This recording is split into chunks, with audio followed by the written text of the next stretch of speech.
23 years old, already king, already a legend in his own army's eyes. He's standing on a cliff, looking down at an army 3 times the size of his own. And in 8 years, this man will conquer more land than anyone in human history and be dead before he turns 33. This is how Alexander became the Great. Rewind, Macedon, northern Greece, 4th century BC. A young boy is being taught by the smartest man alive, Aristotle himself, philosophy, medicine, politics, Homer's Iliad, memorized cover to cover. But the moment that really made him? A horse nobody could tame. Bucephalus. Wild, violent, unrideable. Grown men had already given up. The boy noticed something everyone else missed. The horse was afraid of its own shadow. He simply turned it toward the sun, calm, controlled, mounted. His father, King Philip, watching in stunned silence, reportedly told him, "Macedon is too small for you. Go find a bigger kingdom." He wouldn't have to wait long. Philip was assassinated at his own daughter's wedding. And at 20 years old, the throne and the problem of an empire fell into his son's hands. Alexander didn't waste time proving himself. He crushed rebellions the moment they rose. He secured Greece. And then he did something almost no one expected. He looked east, toward the largest empire on earth, and decided he was going to take it. The Persian Empire stretched from Egypt to India. Alexander had an army of 40,000 men. It should have been suicide. He crossed the Hellespont anyway, and according to legend, threw his spear into Asian soil, claiming the entire continent as a gift from the gods before he'd won a single battle. In the city of Gordium there was a knot, an ancient, impossibly tangled rope tied to an ox cart. Legend said whoever untied it would rule all of Asia. For a century, no one had solved it. Alexander studied it for exactly a few seconds, then drew his sword and simply cut it in half. Some called it cheating. Alexander called it a solution. That single act says everything about how he fought wars, not with patience, but with speed, force, and absolute confidence.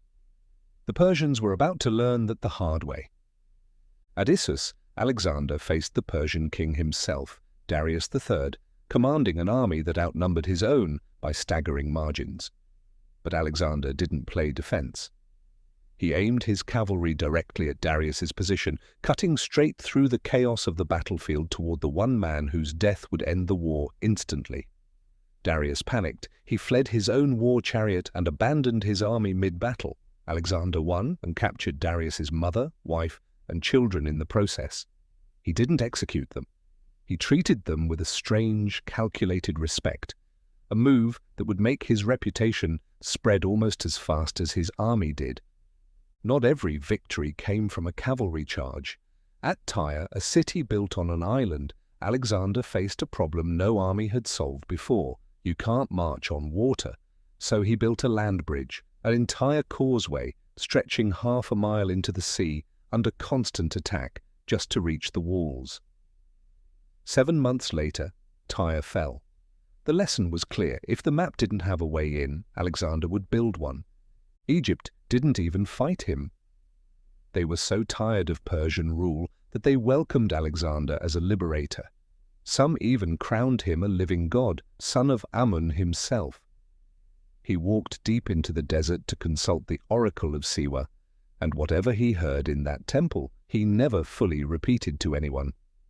On the coast, he founded a city that would outlive his empire by 2,000 years, Alexandria. Darius raised one final massive army at Gaugamela. War elephants, scythed chariots, a battlefield literally leveled flat to give his numbers every advantage. Alexander looked at impossible odds and did what he always did, charged straight at the center, straight at the king. Darius fled again. This time, his own men killed him before Alexander even reached him. The Persian Empire, the largest the world had ever seen, was over.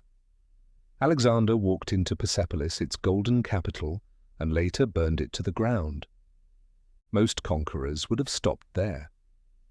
Alexander didn't know how to stop. He pushed his army through brutal mountain passes into India, where he met a king named Porus, commanding an army with 200 war elephants, animals Alexander's men had never even seen before. He won again, and in one of the only recorded moments of genuine mercy in his career, when asked how he wanted to be treated, the defeated Porus reportedly said, "Like a king." Alexander let him keep his throne. But his own army had had enough. Years of marching, fighting, dying in foreign lands. At the Hyphasis River, his soldiers finally refused to go one step further. For the first time in his life, Alexander lost. Not a battle, his own men. The retreat home was worse than any battle, a death march through the Gedrosian desert that killed more of his soldiers than a decade of warfare had. He finally reached Babylon. There was a feast, there was celebration. And then, within days, he fell ill. No poison was ever proven, no wound, just a fever that wouldn't break. His generals gathered around his bed and asked the only question that mattered. To whom do you leave your empire? Alexander, barely able to speak, is said to have answered, to the strongest. He was 32 years old. Within days of his death, the empire he built in just 12 years began tearing itself apart. Divided among his generals, fought over for decades. He never lost a battle. He built an empire that stretched 3 continents. And he did it all before most people today finish their careers. Alexander didn't just make history. He ran out of world to conquer.